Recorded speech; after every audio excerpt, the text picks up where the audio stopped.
প্রবাসীদের ভোটাধিকার নিশ্চিতে সহায়তা করতে চায় অপোজিশন ইন্টারন্যাশনাল। আগামী জাতীয় সংসদ নির্বাচনে প্রবাসীদের ভোটাধিকার নিশ্চিতে সহায়তা করতে চায় কানাডা ভিত্তিক পর্যবেক্ষক সংস্থা দ্য অপোজিশন ইন্টারন্যাশনাল। আজ বুধবার আগারগাঁওয়ের নির্বাচন ভবনে প্রধান নির্বাচন কমিশনার এএমএম নাসির উদ্দিনের সঙ্গে সাক্ষাতের পর সংস্থাটি সাংবাদিকদের এ তথ্য জানায়। সিএসির সঙ্গে সাক্ষাৎ শেষে দ্য অপোজিশন ইন্টারন্যাশনাল এর প্রতিনিধি ডক্টর ওয়েন লাইফার্ট বলেন, পরবর্তী নির্বাচনে প্রবাসীদের ভোটাধিকার নিশ্চিতে প্রধান উপদেষ্টার আকাঙ্ক্ষা রয়েছে। আমরা সিএসির কাছে প্রবাসী ভোটারদের নিবন্ধন নিয়ে সহায়তা বিষয়ে কথা বলার জন্য এসেছিলাম।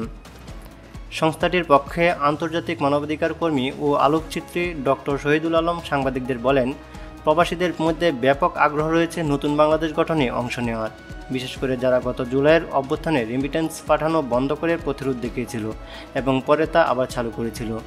তাই নতুন বাংলাদেশের স্বপ্ন বাস্তবায়নে প্রবাসীদের সক্রিয় ভূমিকা নিশ্চিত করতে আমরা একত্রিত হয়েছি।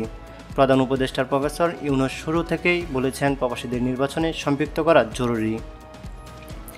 তিনি বলেন, আমরা এমন একটি মেগাফোন হতে চাই যার মাধ্যমে প্রবাসীদের কাছে ইসির বার্তা পৌঁছায়। অনেক সময় তথ্য ঘাটতির কারণে তারা প্রক্রিয়ার বাইরে থেকে যান। সেই জায়গায় সচেতনতা বাড়ানোই আমাদের লক্ষ্য। শহীদুল আলম বলেন, আমাদের ভূমিকা হলো এই উদ্যোগকে আরও মানুষের কাছে পৌঁছে দেওয়া। যেসব জায়গায় তথ্য জানার ঘাটতি রয়েছে সেসব জায়গায় আমরা কানেক্টিভিটি বাড়ানোর চেষ্টা করছি। আমি এই প্রতিষ্ঠানের কেউ নই, তবে বিভিন্ন দেশের প্রবাসী বাংলাদেশিরা আমার সঙ্গে যোগাযোগ করেছিলেন। তাদের আশঙ্কা ছিল তারা ভোটাধিকার থেকে বাদ পড়তে যাচ্ছেন। সেই উদ্বেগ থেকেই আমি তাদের সঙ্গে এসেছি।